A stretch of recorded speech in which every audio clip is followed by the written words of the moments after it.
People say, where do you get your power and consistency from? I've been asked this several times, and my answer remains the same. Just be consistent. Just be consistent. If you can remain consistent and push through the pain day in, day out, and it will wear you down after a while, pain. I'm not saying that it won't, because it does. Wears us all down. All of us, without exception.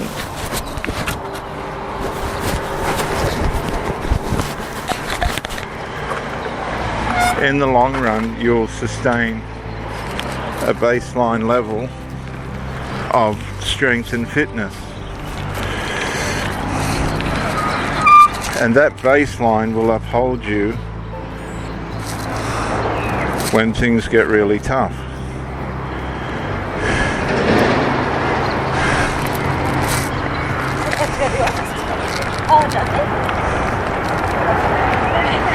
Because we wear down.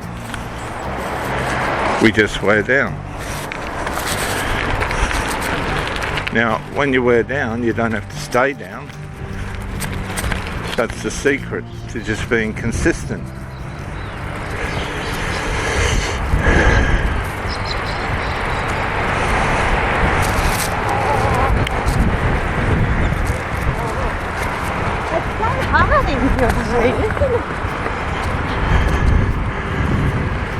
You might need to rest at different points more often than you would. You might have something happen in life that changes your circumstances and puts you off track. But if you have a baseline of performance, of diet, of sleep, of exercise, of study, you will return to it. You'll rise back to it. It's like the addict. The drugs wear out the addict, the alcohol wears out the alcoholic, etc.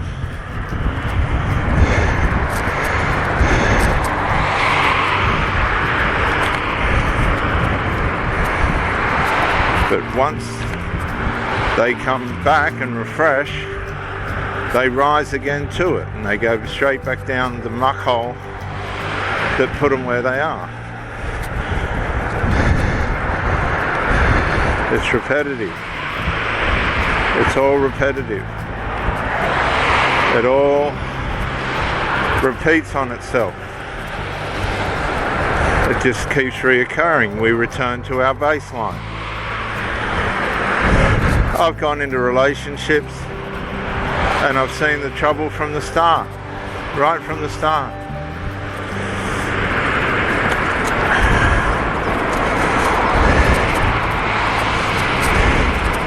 And sure enough, 12 months, 24 months, 5 years later, the problem surfaces and does its damage and destruction. That's what it causes, damage and destruction. You knew it was there. You've all experienced this. You all knew it was there. You all knew what was going on. You all knew what was coming. And you tried to navigate your way around it. And you've probably done that initially. And slowly but surely, whatever it was, whatever you saw at the start,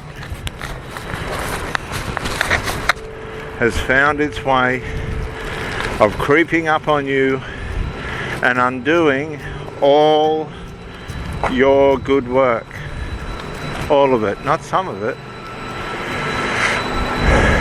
All of it. And the most embarrassing and humiliating and depressing part about it all is excuse me, you knew it was coming. You knew.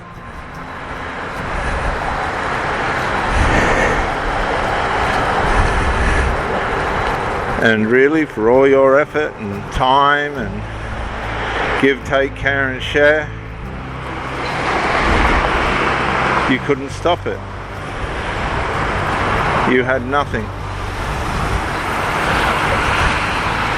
So all you can do really is to enjoy the memories, keep the good and block out the bad like we do, cause trauma, block out the bad, leave all the unresolved. So how do you resolve? You've got to be honest and transparent. You've got to say to yourself, I could see that, I ignored it, whatever it is, I could see it, I ignored it, and this is the fruit of it. That's all there is to it.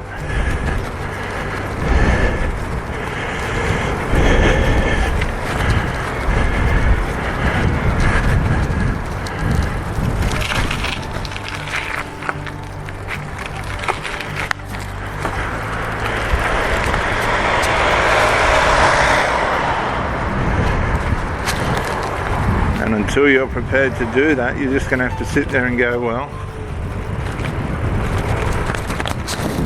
I made a mistake. Everybody that you know knows you made a mistake.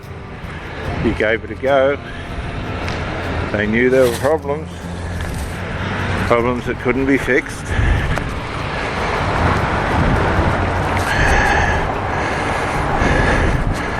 You thought you could fix them. Unfortunately, humans are the most unruly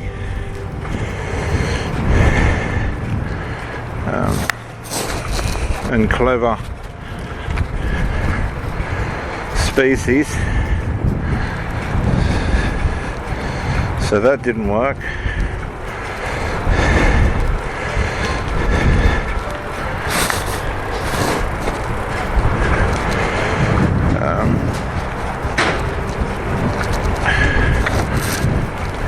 And you need to learn from it. You need to learn that you can't change what is. You can't change what is.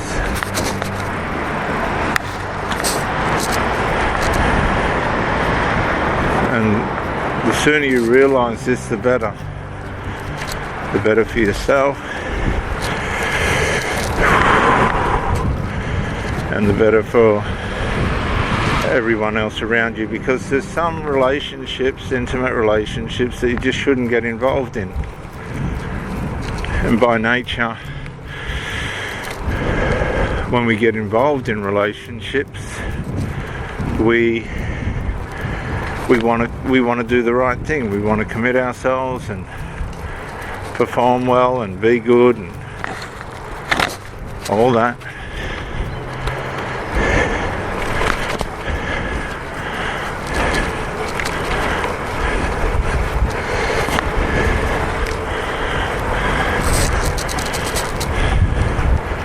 But when we're confronted with narcissism, is the term that they use. I like to use sinfulness, the degenerating, devaluing stage of a relationship where the enthusiasm's gone, the willingness to resolve is gone.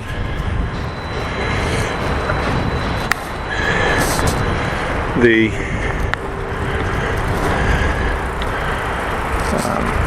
communication is gone, the excitement's gone, and one and all of these things lead to another.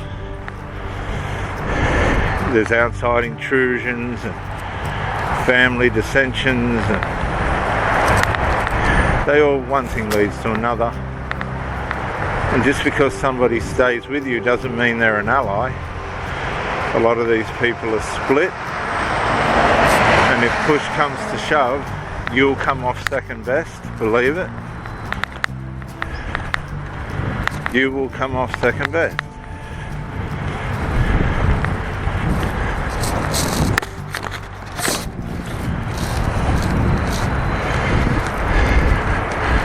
Because the commitment's just not there.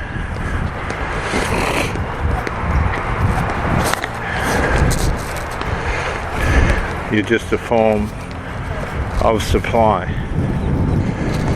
narcissistic supply, where what you have is a convenience for the person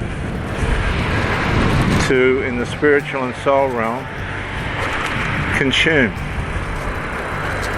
And they'll continue to consume it until you say no more. And as soon as you say no more, they'll possibly have somebody else the next day, the very next day. That's just how all this works. You're not, as I always say, in most cases, as valuable as you think, because people's mindsets and domestic cultures and personal core values, as limited as they are more important to them than what you are, and vice versa. That's why things aren't working out. You can't unify your core values and beliefs.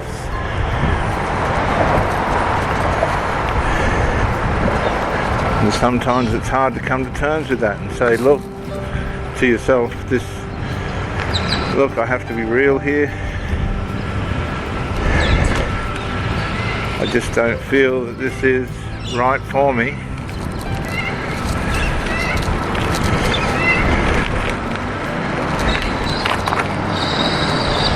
Then you have to be real with the person that you're with. Remember, truth and transparency. I'm sorry, but I just don't think this is right for me. And you will either get an instant, okay, I'm out of here, or can we work it out? You should have already been through the can we work it out phase before this conversation.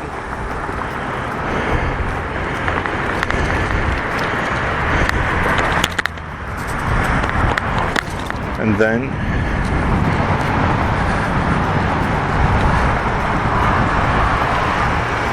you have to put space between yourself and that person.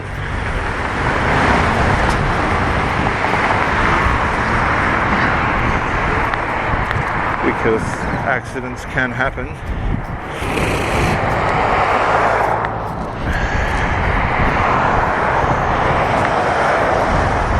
Under these kind of conditions, you need to go no contact.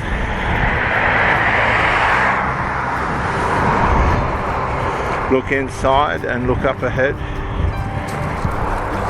to bring around the right adjustments and changes.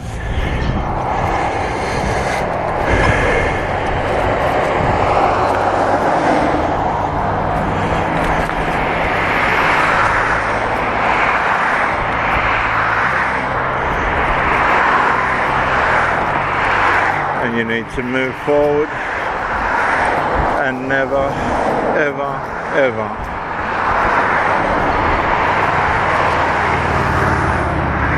go back.